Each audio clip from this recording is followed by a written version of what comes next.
Here's some botched up extra bits. Fries on the side. Well, no, I think we should just get straight into it. So I do have a form of quote for you from AJ Styles, which was on the Raw Talk that I actually bothered to watch for you. I'm the pre-show guy, the occasional Raw Talk guy.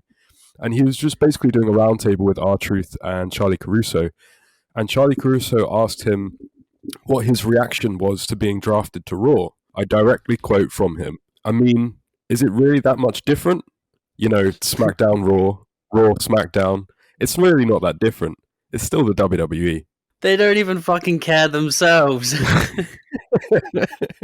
This was directly after they submitted us to 2 shows about their draft, which Stephanie McMahon had earlier said was incredibly important and full of twists and turns. AJ doesn't care. It's just a different day at work. Well, it's not even important. We had an intergender battle royale on Raw. We're coming up to Survivor Series where we're going to have the 2 go against each other. And then it's like Braun Strowman versus someone else on SmackDown, even though he's on Raw now. So the guys are still crossed all the brands. I really do think the final insult was that your main event was an inter-brand battle royal. For a contender on your second of 2 draft shows, you had an inter-brand battle royal for the Raw Women's Championship. And it was for the contendership of the Raw Championship. So if a SmackDown woman won it, what the fuck's the draft for, really? Well, there we go. I don't think that we have to go any further with this podcast. AJ Styles has summed it up nicely for us with one example from Raw's main event. There we go. 3 minutes, done. That's the quickest one.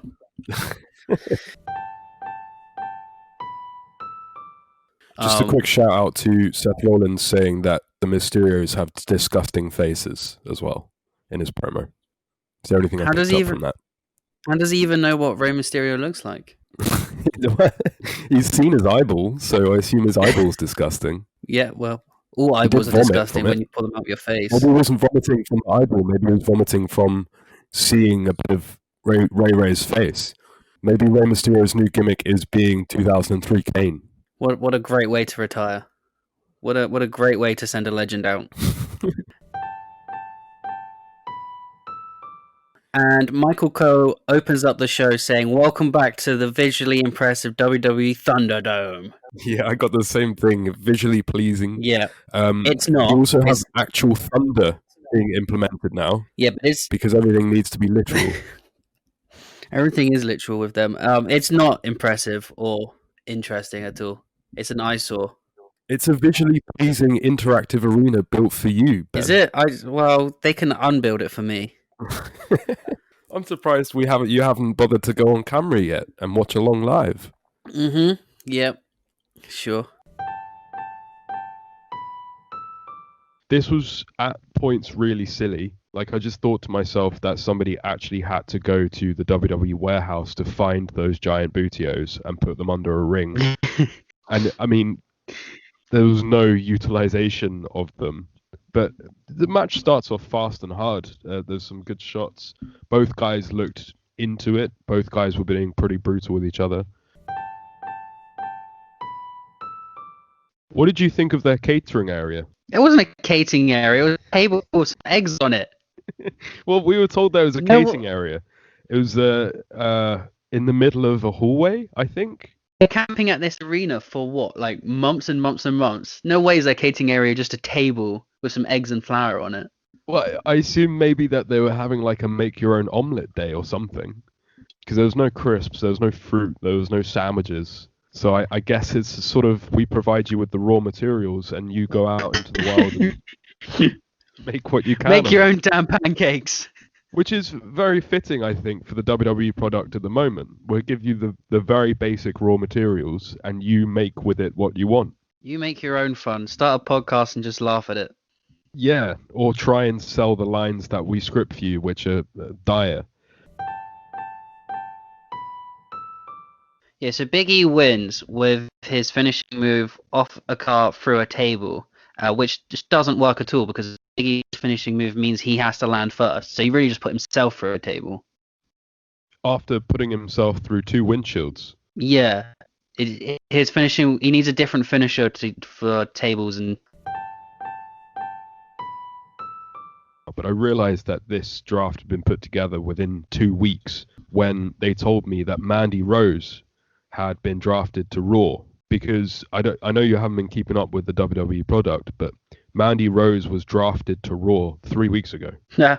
Okay. So if they were aware that they were doing a draft in 3 weeks, then they wouldn't have drafted Mandy Rose 3 weeks before. So this is obviously a spur of the moment thing. And I was trying to figure out why. I assume there's it's a ratings boost, no? It's just a boost so I ratings. assume there's basketball or American football on at the same time. But what I find hilarious is how they're hyping up both the USA Network and Fox Network next week for the season premiere of WWE Raw and WWE SmackDown. Ben, how do you have a season premiere for a show that doesn't stop? Yeah, it's a weird one, that, isn't it? So I assume the networks have actually asked WWE to hype this up in some way, but they've carried on throughout the pandemic and carried on through every single show since the both brands respectively started. So it's not really a season premiere in the middle of October for us. So I guess is it? but I guess the draft is them saying this is like a hard reset, and now it's a new season with completely new stories and new characters doing the exact same thing they've been doing for 2 years. Fuck man. AJ Styles going back to Raw is not a big deal considering AJ again was moved from Raw just over 2 months, maybe a month and a half, 2 months ago, because he had beef with Paul Heyman because Paul Heyman kept mocking him because he thinks the world is flat. So now Heyman's on SmackDown, he's going back to Raw. Yeah, they're literally keeping them all away from each other, which is hilarious. I don't know whether you've noticed, but in pretty much all of the promos or just chats when people, like wrestlers, are being interviewed or feel more comfortable, they all call him Uncle Alan. I think AJ's gotten a bit of a reputation in WWE for being like a weird old man at this point. That's right, he's only got a couple of years to go and he'll be retired.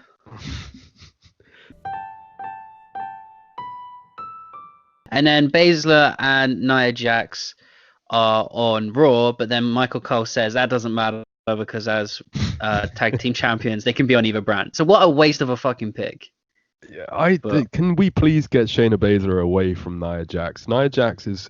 If I walked into WWE tomorrow and they said, hey, you're the boss now, what do you want to do first? I would say fire Nia Jax. Well...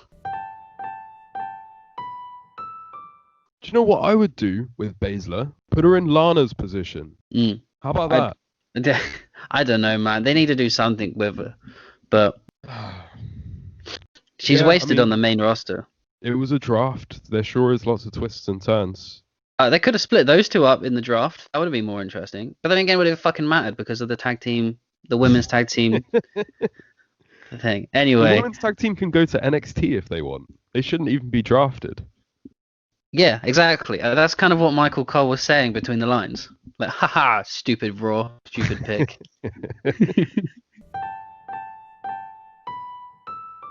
And the Miz and John Morrison are just jobbers to Lars now. So they've been jobbers to people for quite a while. So it doesn't really matter where they're at, to be honest. Well, after their performance on Raw, can you fuck them? I don't even want to see them on TV. Like, yeah, dude. That stuff has gone downhill. I remember when they did the music video, and they're actually pretty entertaining. No, even back then it was horrible to watch. When it was against Braun, right? And then that's when they first started like doing the stupid song. They were in that van.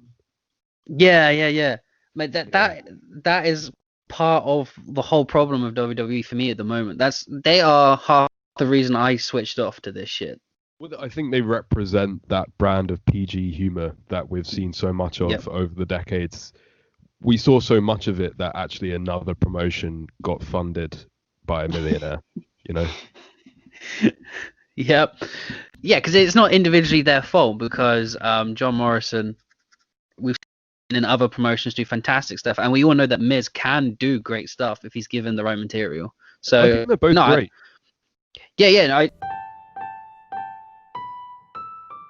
That was Raw. But I have a problem with Bayley versus Sasha Banks. Can somebody please explain to me why this...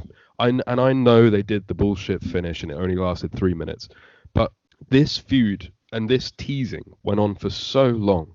It went on for like 6 months past anybody expected to, and then everybody started rubbing their hands and say, "Wow, they're actually making this one go long term."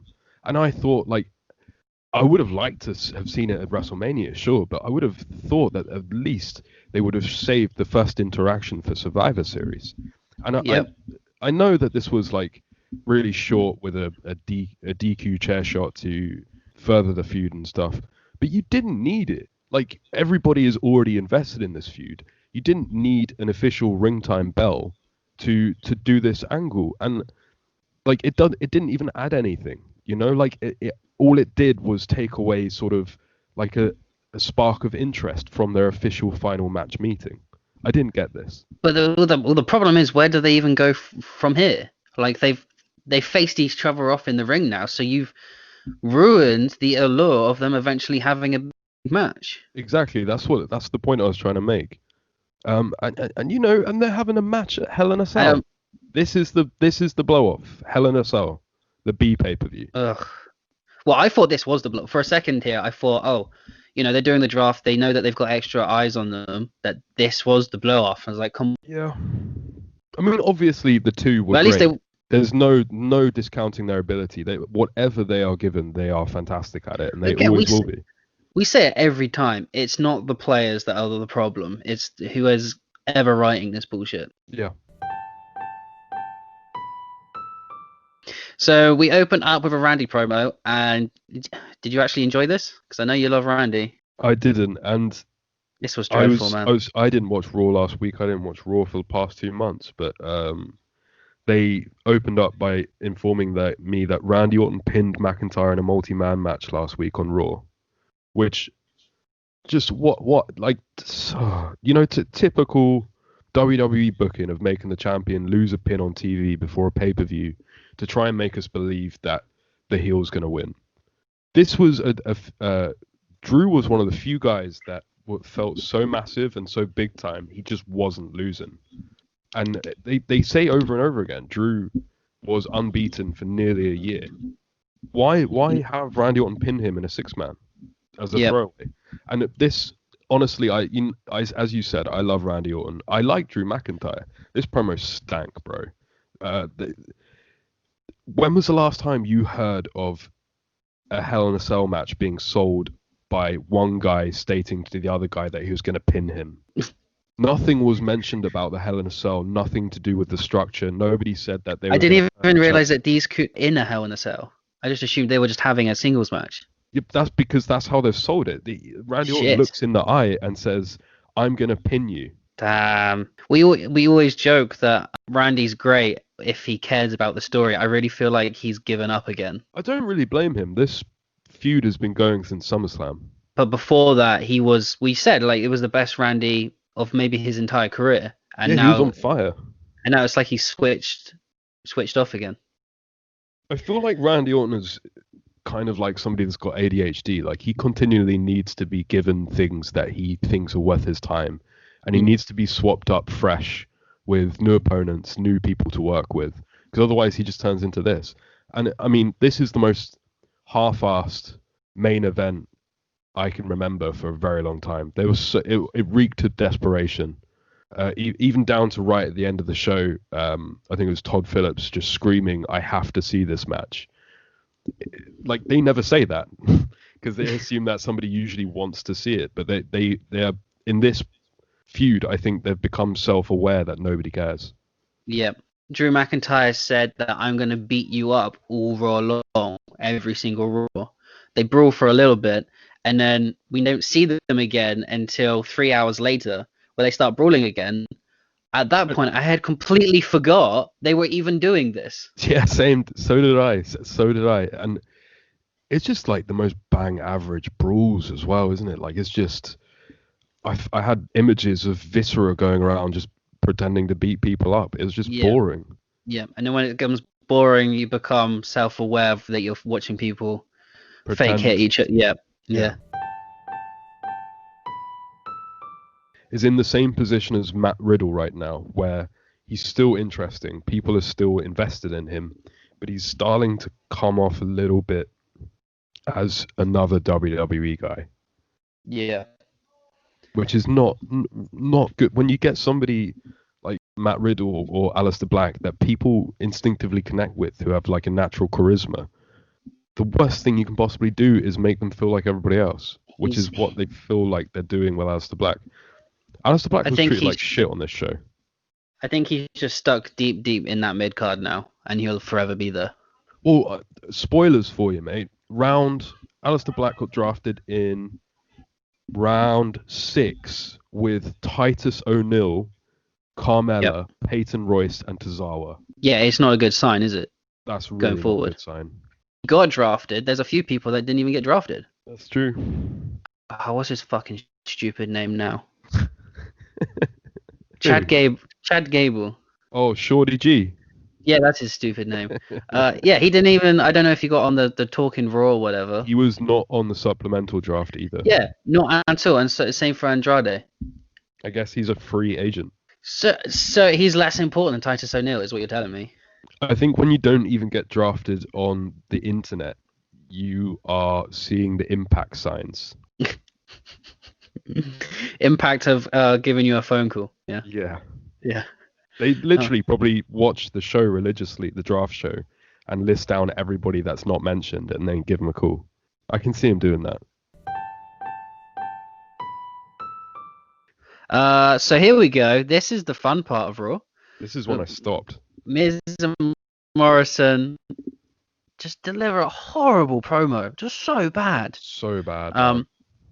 Mandy and Dana Brooke come out. I didn't even know they were a tag team. Dressed like Spice Girls. Are they together because they're blonde? Because I can't think of any other reason these two would be paired. I have no idea, bro. Like, I think they've been teaming together for about 3 weeks. They both look like, I don't know, 90s bimbos, I guess, to Vince. So that's what they're doing. This is a big step down for Mandy Rose, who was gaining momentum and gaining ability when she was facing Sonya Deville a couple months ago. I was very impressed by her. Freaking match, she was dreadful, man. She was like the weakest. So Natalya and Lana come out, and Miz and Morrison set up a tag team match. And of those 4 women, Mandy is the weakest person in the ring, and it was so obvious. It was a shit. This whole thing was a shit. And like Lana is so bizarre at this point. Like she's got a gimmick where they're the boats instead of the goats, and she keeps saying, "I have the winningest of all times." Like, is this even a gimmick? I don't understand it at all. I do not get this at all. This was the shits. And then we cut to advert break, and I'm like, oh, okay. I guess that's over and done with. We come back from break, and Miz and Morrison are still here, and the Miz introduces guest John Morrison. Oh my god, this was embarrassing. Double bill promo there for you. I pressed pause, and I went and watched something else. Fair enough. I didn't. I sat through it. Lars Sullivan attacks them. It's the freak! I never thought I'd be so excited to see Lars Sullivan. God damn it. And he just fucks up John Morrison, and the Miz runs away. I assume he messed up John Morrison because he missed him on SmackDown. I assume that's the only reason. John Morrison was the only one that got away without hiding. So Lars was like, I have to finish him off. Then the draft round 3. All of Retribution is on Raw. There is no way WWE can get away with this. Even after saying, oh yeah, we gave Retribution contracts, this is the most ludicrous thing I've ever heard. Like, this has made Retribution deader in the water than they were before, which was dead. Yeah. Just like ridiculous, bro. Are they ever gonna give these guys a chance? Like, it was bad enough when they said, oh, we've given them contracts. It's just like WWE trolling people that are trying to like hurt them. You know, the whole thing of Retribution is they're taking over WWE and they're breaking it down. And Vince is like, oh yeah, okay, pal, we'll give you contracts, lol. You know? And Retribution are just standing there like teenagers thinking, oh, our big like teenage angst didn't pay off. Now, if that was the actual story, had Shane come out and done that, that would have actually been a really interesting dynamic. To me, like with everything in WWE, there are simple, logical steps that you can take that they don't. Ali last week was seen as the new face of Retribution, right? That was the big come out, whatever. Ali's a contracted WWE superstar. So they could have drafted Ali, and then they could have done a little bit about how they can't fire Ali at the moment because he's deep in his contract. So they have to draft him, but they can't control Retribution. They're not being drafted. They don't have contracts. But obviously, if Ali's the leader, they're probably going to be sticking around Raw. You know, that's simple. It would have taken Todd Phillips about half a minute to just sort out. True. They could have explained that away. Really, the problem is they should have all been called up from NXT first and then started the stable, and then everyone be like, oh, okay, that makes sense, instead of them being given a contract after they've already done so many millions of dollars worth of damage, supposedly. 100%. And, like, I don't even understand why some of these guys are pissed off. Maya Yim was in the NXT main events pretty much for her entire duration. Her boyfriend's in the main event at the moment. It doesn't make any sense. Dominic Dijakovic had like 2 or 3 5-star matches with Keith Lee. Yeah, like they weren't exactly jobbing him, were they? No, it's just stupid. Like, if you're gonna do it, if you have to do it, just draft Ali and explain that you have no control over Retribution. If you really want to carry this on, I think it should be quietly buried, to be honest. Right, so this is when all logic is out the window. Seth Rollins has already been drafted to SmackDown, but he comes out, has a promo, and then has a match. So Jeff Hardy comes out. I did like the little bit of spontaneous. It felt a little bit spontaneous of what we were saying a couple of weeks ago, where it feels like no one knows each other. I liked Rollins interacting with AJ and those two interacting with Jeff Hardy.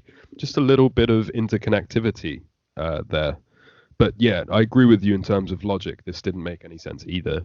I did enjoy the fact that Jeff Hardy demanded for a triple threat tag team match. Yeah, I heard that too, and I was like, wait, are they all in tag teams? Like, no, they're not. How did he manage to mess that up? Was he just like daydreaming of the good old days with Matt? He just thought Matt was going to come out and help him. Yeah, so that was a thing. This was actually I enjoyed this match, but I just got a thing for triple threats. I love them. So it didn't exceed my expectations with the amount of talent in the ring, because true. I'll give you that. This is kind of a dream match, isn't it? AJ, Rollins, Hardy. I just feel like, again, like they just throw stuff away, and it was just a normal TV match. It was good for what it was, because obviously when you've got that level of talent going against each other, you're not going to have a bad match. In another world, this match would be good enough to main event like a SummerSlam. Definitely. And it just felt fresh for once. Then backstage, Hurt Business are just talking about Ricochet. He comes in and he challenges Cedric Alexander to a match. If he wins, they step off. If he loses, he will join them. This was stupid. If you're the Hurt Business, who like have the style pizzazz of like a Black Four Horsemen at this point, why would you like? Does a 6-year-old at this point believe Ricochet is cool? He's just a loser, man. He looks like a loser, a complete chump, and he has done for a very long time. And I don't understand why. I don't understand why the Hurt Business would even want him in the fucking group. Like, he's a loser.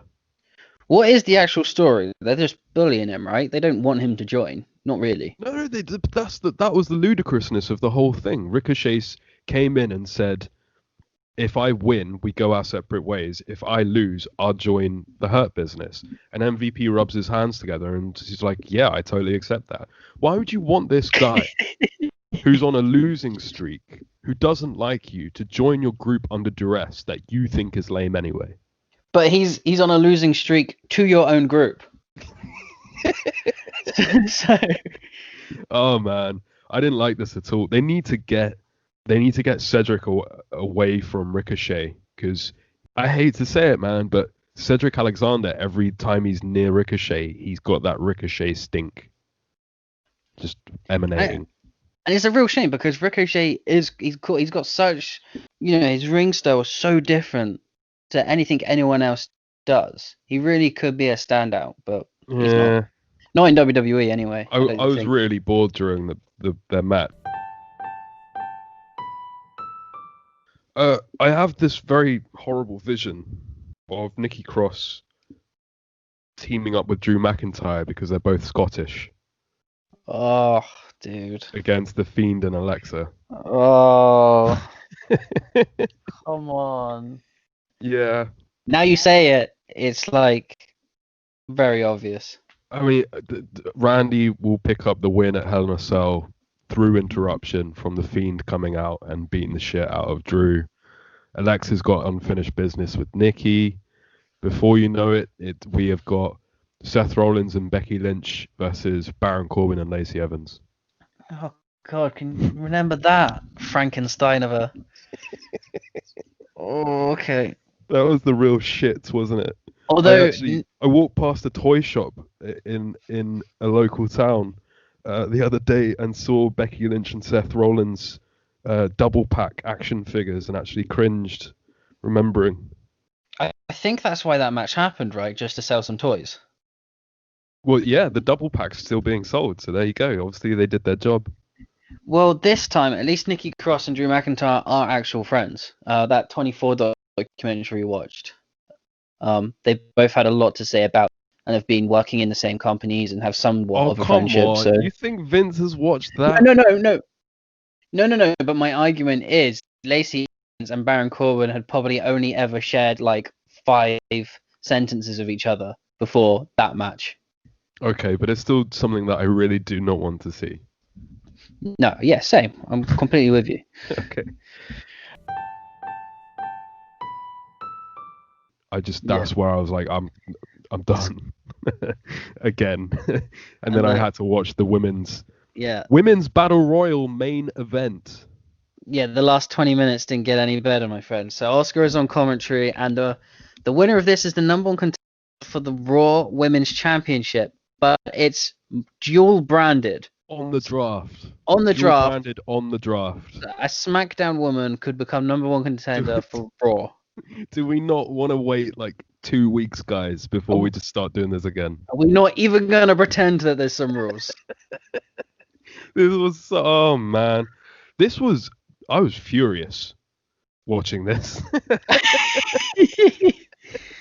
Like, and don't get me wrong here, what man. got you to furious? Was it Nia Jax on commentary on the microphone? It felt like the longest 15 minutes I'd ever watched, and like after what it came before everything else. And don't get me wrong, this has got nothing to do with women, but a battle royal main event. Like, share, and subscribe to keep it botched up, brother.